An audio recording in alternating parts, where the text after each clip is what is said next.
Assalamualaikum warahmatullahi wabarakatuh. Salam sejahtera untuk kita semuanya.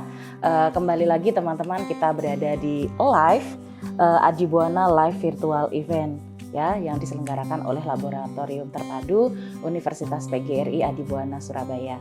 Nah, kali ini akan bersama saya Ana Rafikayati ya. Untuk tema kali ini kita akan membahas tentang kesehatan ya. Khususnya untuk kesehatan para cewek-cewek mungkin di sana, ibu-ibu gitu ya, dan juga mungkin calon ibu di sana.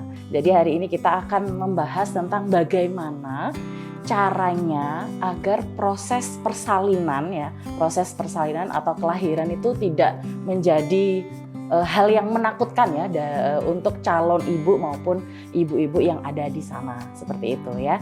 Jadi di samping saya telah hadir bersama kita semua Ibu Dr. Setiawandari SST MKes selaku dosen dari Prodi Kebidanan. Nah, beliau selain sebagai dosen di sana juga merupakan dekan ya Bu ya, atau direktur? Dekan di Fakultas Sains dan Kesehatan. Nah, untuk di fakultas ini ada prodi apa saja Bu? Ya, di Fakultas Sains dan Kesehatan itu ada 3 prodi, yaitu S1 Kebidanan, kemudian ada Pendidikan Profesi Bidan dan S1 Farmasi. Oke, jadi teman-teman semuanya mungkin yang concern atau tertarik begitu ya di dunia peribuan ini ya, di kebidanan ini, silakan bisa join di kita dan juga untuk farmasi juga seperti itu Jan. Kemudian untuk output atau lulusannya untuk prodi-prodi di fakultas Ibu sebagai apa saja Ibu? Ya, untuk kebidanan tentunya akan menjadi bidan. Ya, bidan ini bisa di segala institusi layanan kesehatan, mulai dari puskesmas, kemudian rumah sakit, kemudian praktek klinik bidan, praktek klinik dokter ya. Dan sekarang ini kalau yang ingin buka praktek mandiri memang harus melanjutkan ke pendidikan profesi bidan. Sehingga nanti dia bisa buka praktek mandiri dan dia menjadi owner, nanti bisa mempunyai karyawan atau asisten bidan. Seperti itu.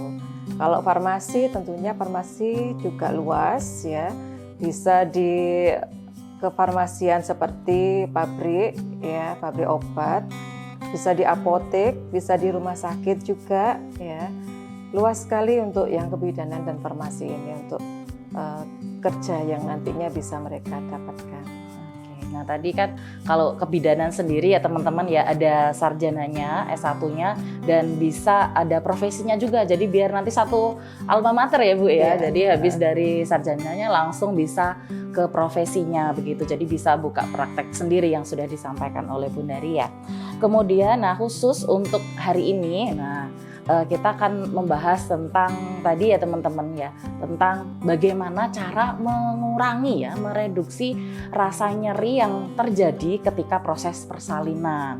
Nah, saya tahu saya sendiri ya juga mungkin ada ketakutan Bu, jujur misalnya kalau apalagi video-video yang beredar gitu kan, proses persalinan ini kayaknya berat, sakit, lama gitu loh, sehingga juga anak-anak Gen Z sekarang itu kayak, oh nanti kalau aku mau melahirkan mending sesar saja deh, nggak normal. Nah ini sebenarnya apa sih Bu yang terjadi ketika proses persalinan kok sakit banget kelihatannya ya, karena saya belum mengalaminya. Baik Mbak Ana, jadi persalinan itu sebenarnya semua orang mengalami nyeri ya, dan nyeri orang melahirkan ini sifatnya fisiologis, normal ya. Tidak ada wanita yang tidak nyeri pada saat dia melahirkan. Tetapi ambang batas nyeri seorang perempuan itu berbeda-beda. Ada yang dirasakan sakit sekali, ada yang biasa, bahkan ada yang merasa itu suatu hal yang biasa. Ya, karena itu ada beberapa memang faktor yang mempengaruhi nyeri ini ya. Jadi kalau orang Jawa dengan orang Madura, ya itu dia dalam mengatasi nyerinya atau mereduksi nyerinya itu berbeda. Karena inilah faktor budaya itu juga mempengaruhi. Ya. Kemudian ada faktor lainnya, misalkan tingkat pendidikan atau pengetahuan si ibu ini. Ibu yang tidak pernah melakukan pemeriksaan kehamilan, dia tentunya tidak mempunyai informasi tentang bagaimana nanti melahirkan itu. Ya, apa yang disiapkan, apa yang kemudian bisa untuk mencegah atau mengurangi nyeri, ya, tingkat pendidikan. Jadi semakin tinggi tingkat pendidikan seseorang ibu atau perempuan ini, dia akan bisa untuk membantu mengurangi nyerinya. Ada lagi yang psikologis, misalkan ibu yang cemas, ibu yang stres, ibu yang takut, itu akan bisa meningkatkan rasa nyerinya. Ya, makanya ini faktor ibu yang sakit, cemas, stres, ya itu yang nanti harus kita cegah. Ya. Ada juga faktor dukungan suami. Nah, makanya ini bapak-bapak ini kalau istrinya melahirkan ini harus mendukung ya. Jangan kemudian ditinggal pergi di luar ruangan. Nah, bahkan justru harus didampingi. Karena faktor bapak ini yang sebagai pendukung ini sangat penting sekali untuk mengurangi nyeri itu tadi. Oke. Jadi tadi ada banyak faktor ya teman-teman kenapa bisa terjadi nyeri. Nah, tadi disampaikan yang pertama faktor budaya, Bu. Ini jadi saya penasaran juga. Tadi kalau orang Madura sama orang Jawa tingkat perempuannya itu sakitnya beda. Itu lebih sakit yang mana, Bu? Orang Jawa apa orang Madura? Selama pengalaman mendampingi orang melahirkan dari suku-suku yang berbeda, itu orang Jawa itu lebih tahan sakit. Ya. Oh iya. Kalau orang perempuan dari Jawa, orang Madura itu lebih dia bisa menahan rasa sakitnya. Jadi ambang batas nyerinya dia itu tinggi sekali.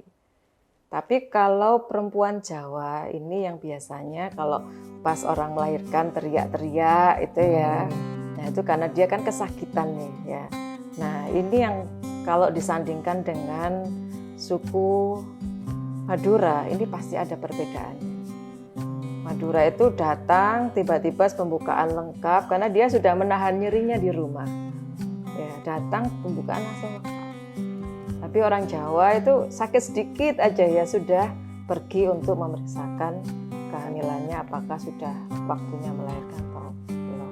Iya, pantesan saya punya bule gitu, hamil besar juga menek-menek, Bu. Menek dondong ya.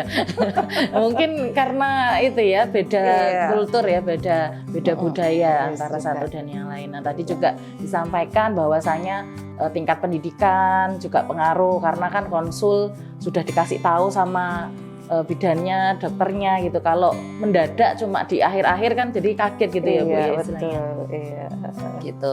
Nah, juga yang penting adalah psikologis ya. Psikologis baik dari kita sebagai ibu dan juga suami. Tapi tadi disampaikan ya harus menemani. Tapi ada loh Bu, suami itu yang malah takut tuh. Kalau menemani itu gimana? Ada yang kayak lihat darah terus takut, ada yang semaput gitu kan ada. Itu gimana memang biasanya? Harapannya pada saat masih proses kehamilan, ini ada suatu yang namanya kelas ibu hamil. Kelas ibu hamil itu harus datang suami istri. Nah, di situ kan dikasih konseling nih, diberi konseling sama bidannya. Sehingga nanti pada saat persalinan dia sudah siap juga, nggak hanya ibunya tapi juga suaminya. Karena memang proses pendampingan suami ini sangat berperan sekali gitu ya. Kalau dia ketakutan, nah ini istrinya sudah kesakitan, suaminya ketakutan lagi, nggak ditungguin bidannya lagi, wah kan juga kacau nih ibu melahirkan jadi. Iya. Jadi gitu ya bapak-bapak, nggak ada alasan lagi ya.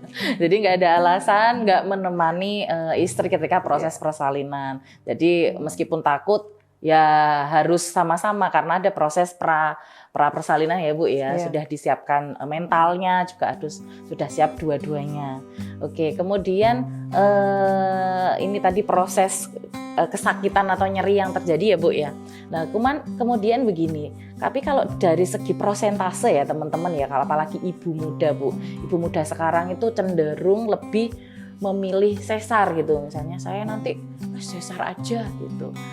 daripada proses persalinan normal. Nah, mungkin bisa dijelaskan ke kita gitu tentang plus minus mungkin ya, tentang sesar atau plus minusnya persalinan normal, sehingga teman-teman tidak gerusa-gerusu gitu dalam menentukan pilihan seperti itu.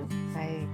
Jadi ada beberapa resiko yang nanti dihadapi ibu kalau dia memilih persalinan secara seksio.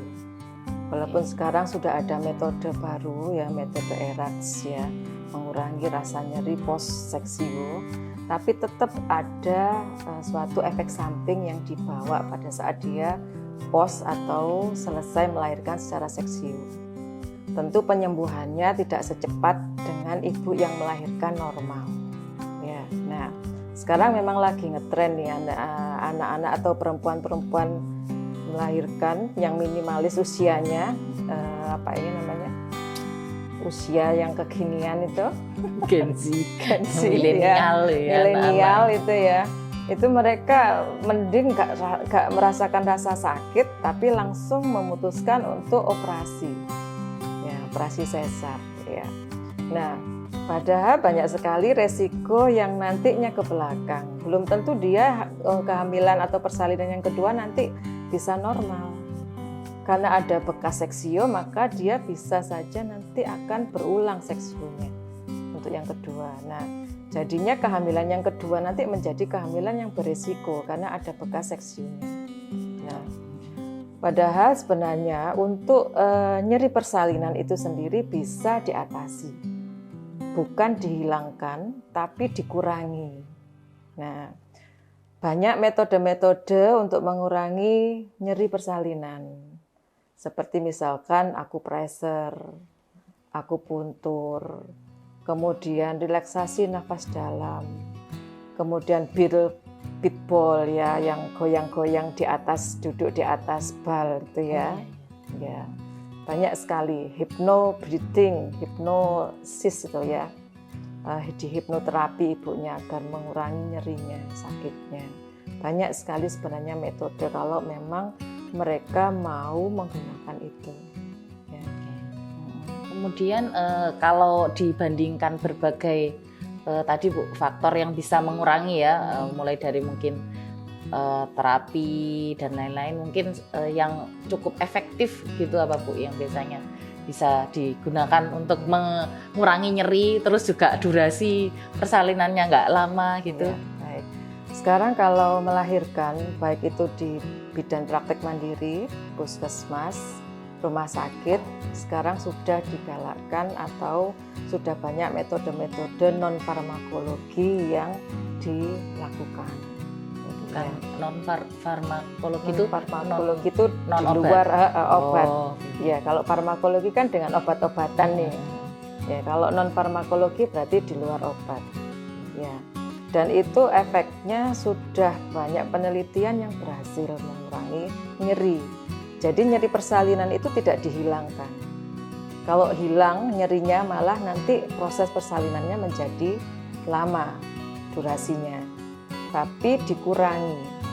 Ya, dengan begitu ya nanti ibunya akan yang tadinya tingkat nyerinya tinggi itu akan turun menjadi sedang maupun rendah. Ya. Dan durasinya ini sudah banyak juga penelitian yang melakukan baik itu metode akupressure, akupuntur, relaksasi itu bisa mengurangi durasi dari lamanya persalinan itu tadi. Okay. Untuk pelaksanaannya itu sendiri-sendiri, akupuntur sendiri, akupressure sendiri, atau satunya lagi apa Bu? Nafas tadi ya? Atau kombinasi biasanya? Bisa dikombinasi Mbak Ana, bisa kombinasi, bisa sendiri-sendiri ya.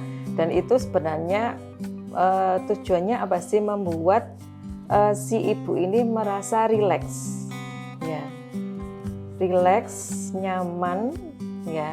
Nah, kalau ibunya ini rileks, nyaman, maka hormon endorfinnya ini akan meningkat. Hormon endorfin yang meningkat tinggi ini nanti bisa menjadikan ibu ini dia menjadi tenang dalam menghadapi nyerinya itu tadi.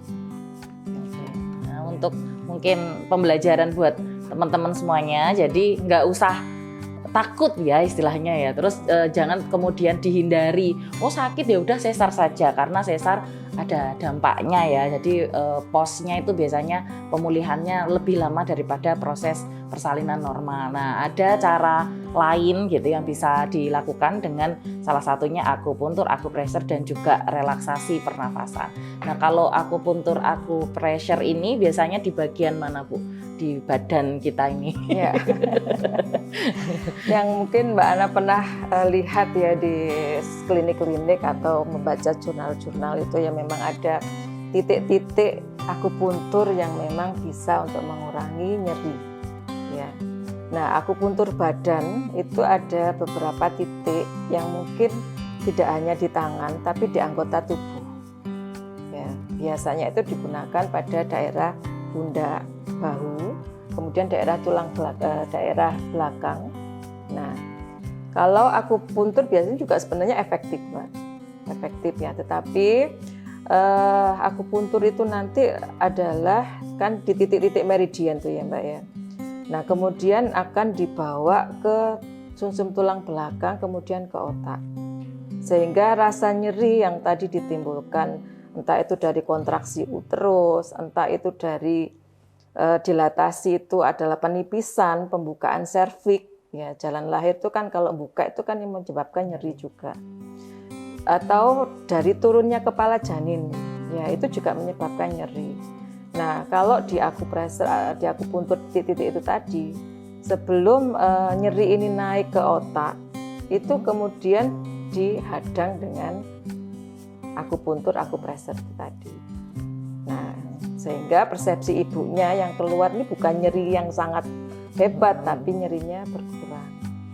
Kalau yang sekarang lagi dikembangkan, ini akupuntur, akupressure pada telinga. Ya. Mengapa kok telinga? Nah, telinga itu beda dengan tubuh, akupuntur tubuh. Kalau akupuntur tubuh itu jalannya itu masih panjang kalau mau ke otak. Tapi kalau akupuntur telinga itu dia langsung menuju ke otak. Lebih cepat. Karena selain dia dekat dengan otak, kemudian otak akan memberikan refleksi ke bagian tubuh yang sakit. Kalau orang melahirkan kan berarti uterusnya yang sakit ya. Nah, itu ada banyak sekali pembuluh darah. Ya, minimal ada 4 pembuluh darah, nervus juga banyak sekali di telinga itu. Jadi di telinga itu ternyata walaupun dia organnya kecil, ya tidak seperti yang di depan ini ya, telinga kita kan kecil ya, tapi di situ ada banyak titik-titik yang bisa mengurangi, salah satunya mengurangi nyeri persalinan. Terus juga mungkin kalau di saya ini kan orang awam ya Bu ya, kalau di telinga mungkin lebih ini ya, fokus ya Bu ya. Kalau misalnya kalau saya biasanya taunya akupuntur kan di tubuh ya Bapak, dia teman-teman semuanya ya. Nah, cuman kan kalau orang melahirkan kadang pola Bu. Iya, pola sehingga mungkin lebih mudah pengaplikasiannya juga ya Bu ya. Ya, betul. Jadi dulu mengapa kok saya mengambil akupuntur telinga, karena memang kalau di badan itu kan ibunya kan mobile ya. Iya. Mobile. Jadi kadang itu jarumnya juga bisa aja lepas. Ya, kemudian juga kalau dia di akupuntur pada bagian belakang itu kan juga harus membuka bagian tubuh bajunya perempuan tersebut. Tapi kalau di telinga ini memang praktis. Ya, semua ibu melahirkan biasanya kalau yang berjilbab itu kita izin dulu buka jilbabnya, tapi kalau yang tidak berjilbab itu kita lakukan akupuntur, akupressure ya, dan itu pun juga bisa dibantu oleh suami atau keluarga yang lainnya. Nah, ya, walaupun kecil nih telinga, tapi ternyata fungsinya itu banyak sekali. Oke, Bu, mungkin bisa disampaikan Bu bagian titik yang mana sih biasanya yang sambil mungkin pembelajaran pada ini ya calon bapak gitu kan nanti yang dampingi biasanya kan sing bisik-bisiki iku ya. Nah, mungkin bagian titik-titik mana yang biasanya di Iya, jadi tekan. kalau lihat dari telinga ini ya kan banyak sekali titik-titiknya itu hampir ada 100 titik. Wow. Ya. Iya. Dan ini terkoneksi dengan tubuh kita, bagian lainnya dari tubuh kita. Dan akupuntur medis ini sudah dikembangkan oleh Dr. Paul Neger dari Perancis itu sudah mulai tahun 1957. Dan dulunya itu memang belum begitu berkembang untuk pemakaian kebidanan. Yang pertama kali digunakan itu untuk nyeri kanker. Terus kemudian suami-suami yang merokok, ya adiksi obat-obatan, rokok itu yang digunakan untuk itu. Tapi sekarang sudah mulai berkembang dan sudah digunakan untuk persalinan. Jadi ibu yang mengalami kecemasan, tidak hanya nyeri ya, kecemasan, kemudian dia stres dan apa, itu ada beberapa titik di telinga ini yang bisa dilakukan stimulasi sehingga hormon endorfinnya meningkat, katekolaminnya menurun. Gitu ya. Banyak sekali ya. Salah satunya ini titik Sandman ya, masternya titik yang ada di telinga. Salah satunya Sandman namanya, Sandman di sini ya. Nah, ini tinggal kalau kita menginginkan jarum ya pakai jarum. Tapi biasanya kita perempuan tuh kan nyeri, takut ya dengan jarum. Jadi kita gunakan seperti benik gitu ya. Kemudian kita pressure. Ya, jadi bisa sambil diraba ya, teman-teman semuanya diraba, bagiannya dicari gitu ya, Iya. terus ditekan-tekan gitu ya Bu. Kalau misalnya pas, mungkin kalau titiknya pas kita juga meskipun posisi tidak melahirkan ya, kan lebih tenang, lebih kalem gitu ya Bu mestinya. Ya, betul. Seperti kalau kita nggak bisa tidur pun juga kita pressure pada bagian titik tertentu itu akhirnya bisa untuk kita tidurnya nyenyak. Jadi nggak hanya untuk persalinan saja, tapi juga mungkin teman-teman yang lagi stres ya, atau cemas. Sekarang kalau kalau lihat remaja-remaja di Korea itu ya, banyak kan sekali tertempel di telinga itu ya. Headphone? Bukan, ya ini akupuntur itu jarum yang seperti ini, jarum yang kecil itu ditempelin di sepanjang telinganya dia. Di titik-titik. Nah, agar apa? Dia bisa mempressure sendiri, mengakupuntur sendiri. Jadi sudah ketempel gitu di tindi. Di tindi, jadi tindi tinggal gini-gini. Iya. Praktis ya Bu. Daripada bingung gerayang-gerayang terus ya teman-teman ya, jadi langsung ditempel tinggal di gini-gini. Iya. Mungkin karena di sana kan tingkat stresnya lebih tinggi. Ya. Gitu. Betul. Jadi teman-teman siap-siap ya ditindih bagian tersebut kalau misalnya sering stres, gitu, seperti itu. Nah kemudian ini Bu, kalau tadi kan lebih ke nyeri. Nah untuk durasi melahirkan umumnya itu berapa lama Bu dari proses pembukaan awal sampai melahirkan? Kemudian ketika kita menggunakan akupuntur, acupressure aurikular ini, apakah juga lebih cepat seperti itu? Ya. Jadi orang perempuan melahirkan, apakah itu anak pertama, anak kedua, anak ketiga itu berbeda. Yang banyak lama durasinya itu adalah pada perempuan yang melahirkan anak pertama. Waktunya itu sekitar 18 jam. Itu ada fase 1 kan, kalau orang melahirkan itu kan ada fase 1, fase 2, fase 3, fase 4 ya. Nah, satu fase ini skala 1 namanya kalau kita menyampaikan ya di mahasiswa itu ada durasinya sekitar 18 jam. 10 sampai 18 jam. Karena dari pembukaan 1 sampai 10 cm itu ya membutuhkan waktu yang tidak sama pada perempuan yang anak kedua, anak ketiga. Nah, metode-metode itu tadi setelah diteliti, ini ternyata juga bisa memperpendek durasi persalinan. Ya, yang tadinya 10 jam, ini bisa menjadi 6 jam. Signifikan. Iya. Karena apa? Ibunya kan rileks ini tadi ya. Dengan ibunya rileks, nyaman, tidak tegang, itu ternyata ya bisa meningkatkan kontraksi. Dan kontraksi ini kan yang membuat durasi itu tadi menjadi pendek. Jadi durasi persalinannya itu tetap, waktunya tetap, tapi nyerinya itu tidak nyeri sekali, nyerinya berkurang, sehingga durasinya ini tetap berlangsung gitu, proses pembukaannya ini tetap berlangsung. Nah, seperti itu. Dan kontraksinya optimal. Kontraksinya optimal. Oke. Nah, jadi teman-teman nggak usah takut ya. Tapi saya tadi pertama juga kaget. Ternyata lama ya. Lama ternyata ya persalinan. Pertama 18 jam ya.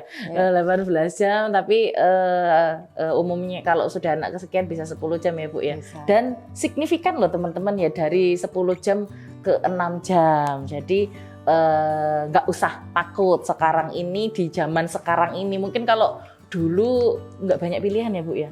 Kalau dulu tidak banyak pilihan, tapi sekarang banyak cara gitu ya untuk mengurangi nyeri dan juga durasi untuk persalinan meskipun persalinan normal. Jadi nggak usah gerusa-gerusu untuk memilih kesesar gitu ya.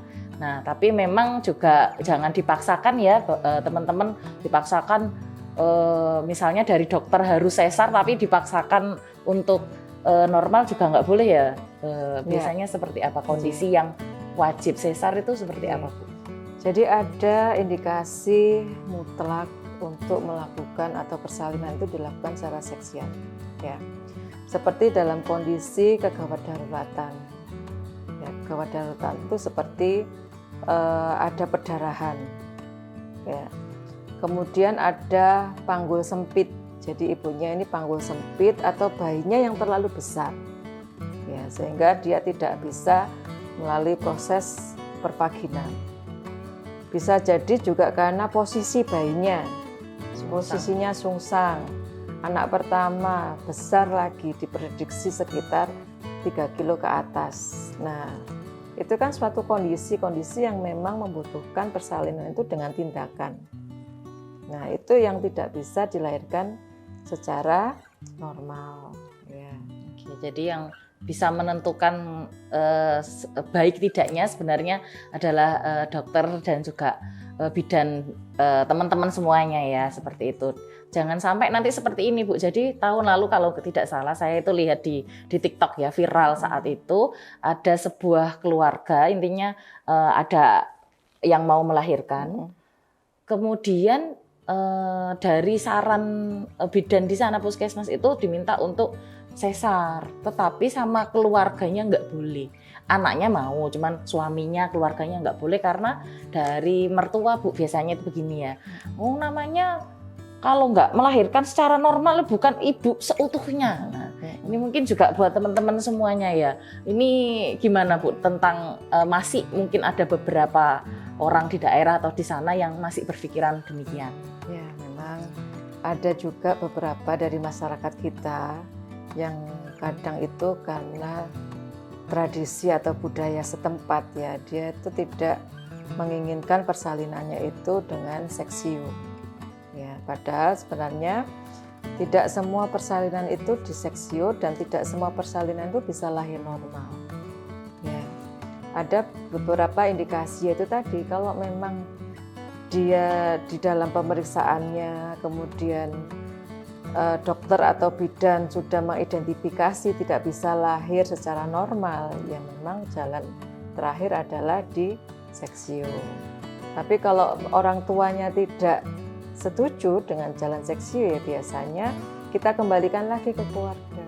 Kita kan ada inform consent ya, kemudian juga ada form penolakan tindakan medis seperti itu yang kita berikan. Jadi nanti kalau ada apa-apa, kita sudah memberikan HE, tapi keluarga tetap menginginkan normal misalkan, kemudian terjadi sesuatu hal, bayinya meninggal atau ibunya terjadi komplikasi, nah itu kita sebagai tenaga kesehatan tidak mendapatkan sanksi lagi. Saat itu tenaga medisnya tuh baik Bu, jadi kan kayak di daerah gitu. Terus ternyata ibunya itu pulang Bu. Ini ya calon ibunya itu pulang, ternyata di rumahnya itu kan istilahnya Bu ayo Bu ayo kayak gitu ya. Ternyata dipanggilin dukun Bu.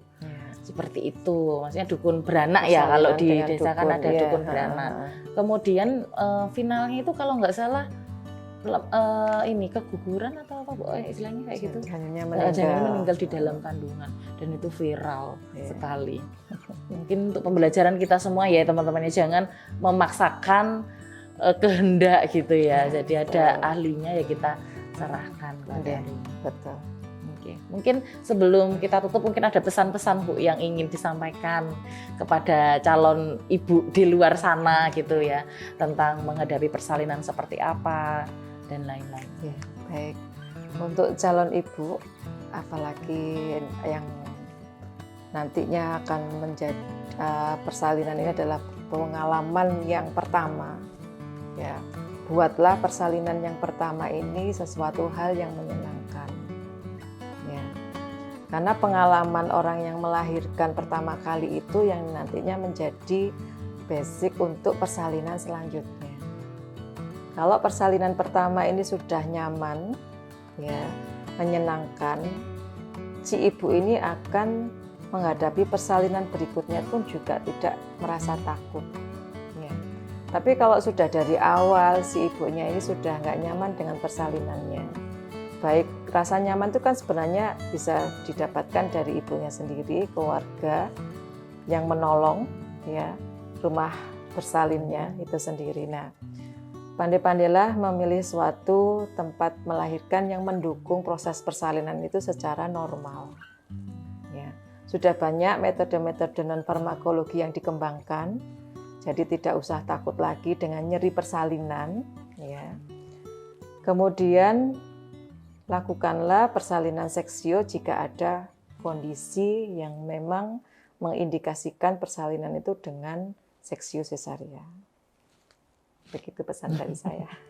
Oke ya, jadi untuk mempersiapkan ya teman-teman, jadi biar nggak takut ya, biar nggak takut dan juga sebenarnya yang penting juga ketika sebelum proses persalinan kan ada proses periksa-periksa ya Bu ya, biasanya betul. Tiap bulan yang nggak hanya dari segi fisiknya yang disiapkan, tapi juga tadi disampaikan oleh Bu Dari ya, psikologisnya juga sudah disiapkan, sudah dikonseling, sudah dibimbing oleh dokter maupun tenaga medis ya, sehingga akan benar-benar siap gitu ya ketika menyongsong sebuah kelahiran yang mungkin bahagia lah istilahnya. Jadi biar tidak trauma dengan sebuah proses persalinan di kehamilan-kehamilan berikutnya gitu ya. Jadi terima kasih Bu sudah mendampingi kita ya di pertemuan kali ini, sangat membantu sekali. Jadi memang banyak di sana biar teman-teman itu, anak Gen Z sekarang banyak yang child free, kalau ditanya mungkin gara-gara takut melahirkan ya mungkin saja ya Bu ya. Anak bisa sekarang kan nggak bisa ditebak gitu ya. Jadi nggak usah takut, kita harus melalui itu. Kita lihat nanti efek apa ya istilahnya jangka panjangnya ya. Jadi tidak hanya gerusa-gerusu, oh sesar nggak sakit ini saja. Nah kita juga harus lihat jangka selanjutnya. Mungkin itu, terima kasih untuk siang kali ini, semoga bermanfaat buat teman-teman semuanya. Saya akhiri, wassalamualaikum warahmatullahi wabarakatuh. Sampai jumpa di live selanjutnya.